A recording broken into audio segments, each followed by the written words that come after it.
আজকে ভিডিওটা করছি পেয়ারা নিয়ে। একটা ছোট গাছে দেখেছিলাম অনেকগুলো পেয়ারা ধরেছে। তো দেখা যাক পেয়ারাগুলো কতটা বড় হয়েছে এবং খাওয়ার মতো হয়েছে কি। ওই যে ছোট ছোট ধরেছে, একটা দুটো সাদা সাদা মতো হয়েছে। এই যে, চলো পাড়া যাক পেয়ারাগুলো।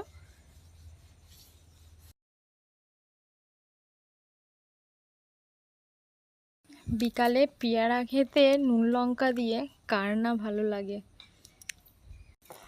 পাড়তে গিয়ে ছোট ছোট অনেক পড়ে গেল। তো যাই হোক, আপাতত এই 3টে পেয়েছি, খুব ভালোই, একটু সাদা সাদা হয়েছে। কাটা হয়ে গেছে। এখন নুন ছড়িয়ে লঙ্কা দিয়ে। কার কার পেয়ারা খেতে ভালো লাগে আমাকে কমেন্টে জানাবে।